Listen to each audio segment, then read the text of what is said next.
大家好，我是 Anthony， 欢迎来到我的频道。在上期视频中，我们深入探讨了贯穿于中国历史与当代的猎巫思维。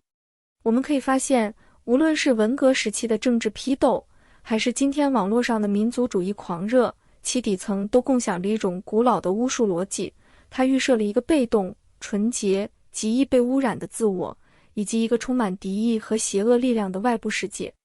这种思维模式追求一种不可能达到的纯洁性，因而必然导致敌人的无限扩大化，最终将一切社会思潮都拖入一场永无止境的驱魔仪式和内耗之中。今天的人们不再提到牛鬼蛇神，但他会把境外势力、资本、核辐射等概念同样视为无所不在、无孔不入，时刻在渗透和污染我们的邪恶实体。在上期视频的结尾，我们也总结说，主体性的不发达是一切迷信的根本原因，并且这种迷信是靠单纯的普及科学知识所无法改变的，也是自上而下的教育所无能为力的。一个脆弱的主体，即使掌握了科学，也可能将科学概念本身变成自己被害妄想中的新魔鬼。这个结论虽然听起来很深刻，但它也直接挑战了一种我们非常熟悉也看似最合乎情理的观点。当我们在社交媒体上看到中国社会那些充满戾气、缺乏常识的言论，或是看到一群人因为一个荒诞的理由而围攻某个个体时，一种最常见的反应就是感叹民智未开。很多人会下意识地将这些问题归因于教育的缺失。他们会说，这是因为中国的基础教育里缺少一门真正的逻辑课，或者说这是因为中国的本科学历人口比例还太低，很多人仍然缺乏基本的科学素养和现代社会的常识。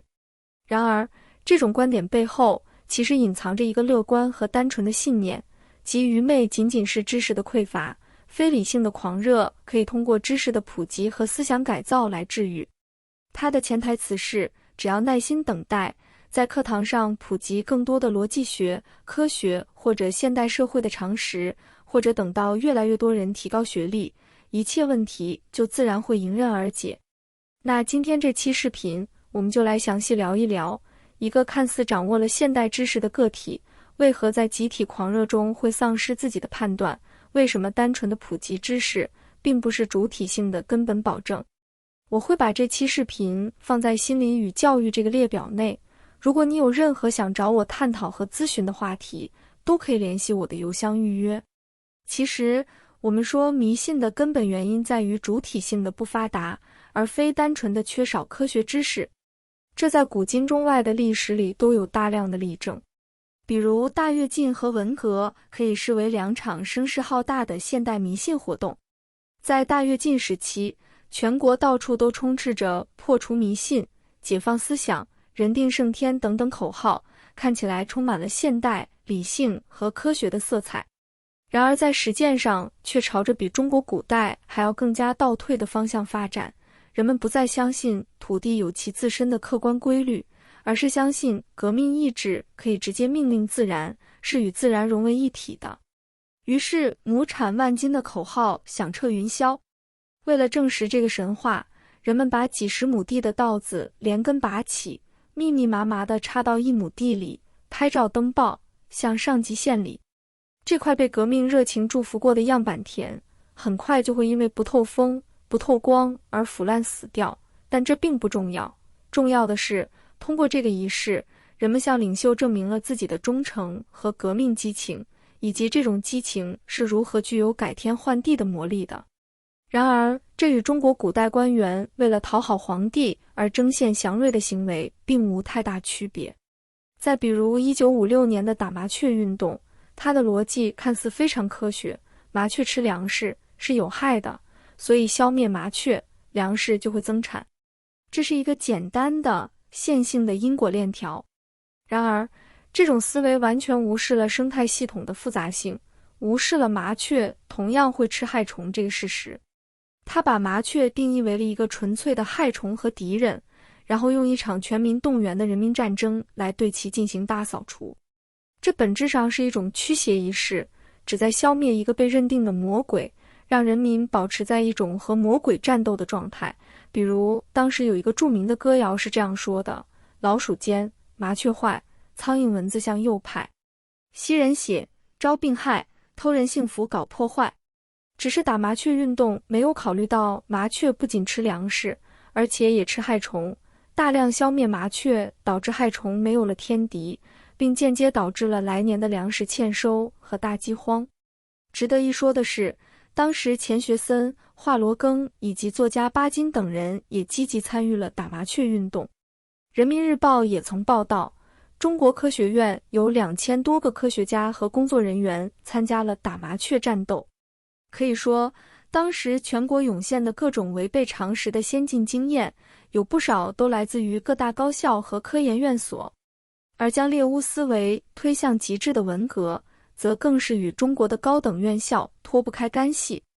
文革初期最狂热、最激进的红卫兵组织，其核心成员也正是来自北京的各大高校和重点中学的学生。1968年，毛泽东将外宾赠送的几只芒果转赠给了进驻清华大学的工宣队，这几只芒果立刻成为了神迹的载体，引发狂热的崇拜。芒果被防腐处理后保存下来，甚至做成模型送到各地供人瞻仰。知识和学历并不能天然地为一个人注入理性的抗体，至少在表面的口号上，文革无疑是中国历史上最激进、最现代的革命。它在理论上继承了5·4新文化运动打倒孔家店的传统，宣称要与一切旧思想、旧文化、旧风俗、旧习惯实行最彻底的决裂。它高举科学与唯物主义的旗帜，宣称要砸烂旧世界，创造史无前例的新人。然而在实践中，这场号称最革命的运动，却复活了一种比儒家文化可能更古老、更陈旧的巫术文化。一场以科学和民主为启蒙源头的现代革命，最终是如何演变成了一场全民参与的驱魔仪式的？我们往往认为知识分子是理性的堡垒，但在某种特定的心理结构下，知识分子反而因为拥有更强的合理化的能力，能把最荒诞的巫术包装成最严密的革命理论，从而陷得更深。那么这里的区别何在？这里的关键就在于我们如何理解理性的起源。很多人都认为理性、逻辑、知识、概念是一套可以自上而下被教授和灌输的工具。这当然不错，我们需要去学习。然而从根本的意义上说，真正的理性思维不是能教育出来的，而是一个人追求自由个性的产物。它是在一个人的自我从混沌的集体表象中艰难地分离出来，并开始尝试去能动的、独立地把握世界的过程中，才慢慢诞生出来的。这个过程听起来很抽象，但我接下来会解释，人类所有最基础的科学和哲学概念，几乎都是以一种拟人化的方式，将我们自身作为主体的能动体验投射到外部世界的结果。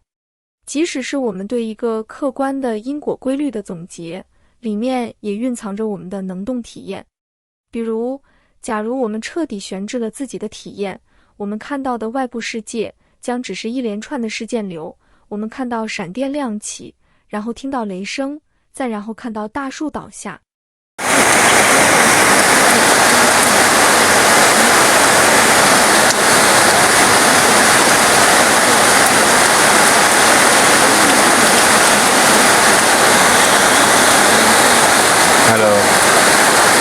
那么，因果或者说原因这个概念是从哪里来的呢？它恰恰来自于我们的意识，它源于我们作为行动的主体最原初、最核心的生命体验——我能。我们想象一下，当一个原始人第一次举起一块石头，砸开一个坚果时，他体验到的绝不仅仅是石头落下和坚果破开这两个先后发生的事件，他体验到的是一个完整的由他自己的意志所主导的行动。他感知到自己手臂肌肉的紧张，看到了坚果破开的样子。这些体验之间有一种直接的、无可辩驳的、属于他自己的能动性连接，是他的自我将这一切事件联系起来。正是这个内在的、关于我能造成后果的体验，成为了我们理解外部世界的第一个模型。当我们再次看到闪电和倒下的大树时，我们便不自觉地将自己的能动性体验投射了上去。我们不再认为这只是两件先后发生的事，而是认为那个闪电像我们的手臂一样做了些什么。它击中了树，导致了树的倒下。在这一瞬间，因果这个概念就在这个拟人化类比中诞生了。我们把我们自己当主宰的体验赋予了世界，世界因此才第一次变得可以被解释了。所以我们可以看到，理性并非凭空而来，即使是对于最寻常的客观事物的观察中，也时刻是以一个能动的、体验着自身力量的自我为根基的。没有这个能动的主体作为底色，我们看到的就只有现象的流动，而永远无法形成规律和因果的概念。我们可以再举一个例子来说明。想象一个婴儿，当他与母亲处于共生状态时，世界对他而言是混沌的，他的需求是被魔法般满足的。他一哭，食物和拥抱就来了，他不需要理解这背后的因果。但当他第一次产生我要靠自己的力量爬到那边拿到那个玩具的念头时，一个独立的自我就诞生了。为了实现这个独立的目标，他必须开始运用最基本的理性，他要用自己的身体去客观地测量距离，感受地面的硬度，评估自己平衡的能力。他会摔倒，会失败，但他会从现实的反馈中学习并修正自己的行为。这个认识、实践，在认识的过程，就是最原初的理性精神的运作。它不是被教导的，而是被一个独立的意志所驱动的。因此，当我们理解了理性精神源于主体的能动性之后，我们对黑格尔的精神概念就有了更多的认识。正如他在宗教哲学讲演中说的，通过知性而来的对自然的散文化的知识是较晚时才产生的。只有在精神从自然中解放出来，独立地设立自己，自然在精神这里才能显现为一个他物，一个外在的东西。这句话的意思是说，对自然界的理智意识和科学知识是建立在精神对自然的超越，使自然丧失精神性为前提的。而沉没在自然之中，未能超越自然的人，尽管他还生存着，但他的自我并没有从周围的环境中剥离开，他分不清自我和世界的边界。在这种混沌、主客不分的状态里，人对世界只有两种最原始的关系，要么是恐惧，因为它神秘莫测，力量无穷，随时可能吞噬我；要么是迷信和崇拜，试图通过某种神秘的感应来操控它。这就是为什么打麻雀运动中的科学家无法把麻雀看作一个客观的生物学对象，而是把它看作一个带有道德属性的害虫。因为在他们的精神深处，自然界并不是一个独立的他者，而是一个与人的主观意志相互渗透的附属品。如果自己不打麻雀，那么自己也就相当于被这种恶给污染了。当事人所拥有的理性和知识并不能纠正这一点。在生活中，我们经常能看到许多拥有出色专业能力的人，一旦离开了本专业，进入公共生活或价值判断的领域，反而变得像婴儿一样保守和无助。他们会全盘接受某种宏大叙事，会对于强大的集体或权威有强烈的执着和迷恋，因为他们的自我是时刻被渗透着的。而且这种主体性缺失的人，反而非常擅长把理性和科学变成一种防御包装自己脆弱内核的武器。比如我们在统计学思维这期视频里就曾经提到过，一个人完全依据统计数据、统计规律或者大趋势做决策，看似很科学理性，其实和原始人对神域的盲从在心理上是类似的。因为统计数据所呈现出来的客观性，往往剔除了个体所赋予的深层意义和情感共鸣。它预设了个体是一个无任何倾向和潜力、无任何特殊性的如同白板一样的普通人。只有这样的人才是不需要考虑任何内在因素的。但事实上，没有一个人是这样的平均数或者普通人。这本身仍然是一个未经理性验证的假设之上。因为没有独立的自我作为屏障，那个冰冷的平均数就变成了一种不可抗拒的、具有魔力的指令。直接穿透并支配了他的意志。那么，究竟是什么力量能够压制了一个人的主体性，让一个人即使读了许多书，精神依然无法断奶？是什么让他甘愿交出自我，沉没在集体的混沌之中？这就是我们下期视频要探讨的2个关键概念：互渗率和集体表象。今天的视频就先聊到这里。如果你有任何的困惑和问题想和我交流，直接联系我的邮箱就好。比如你希望和我讨论某篇文章、某段话、某个视频、某种社会现象，或者你的日记，都可以提前把相关的文本发给我，我会在正式交流之前读完。或者你希望和我讨论你的人生经历、困惑和情感，都是可以的。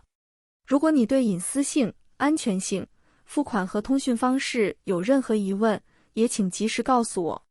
如果你无法付费或无法加入会员，也请联系我，我会提供其他方式。详情请参考这张图片。我会把这期视频放在心理与教育这个列表内，同时也推荐大家去看我这个列表内的其他视频。感谢大家的收看，再见。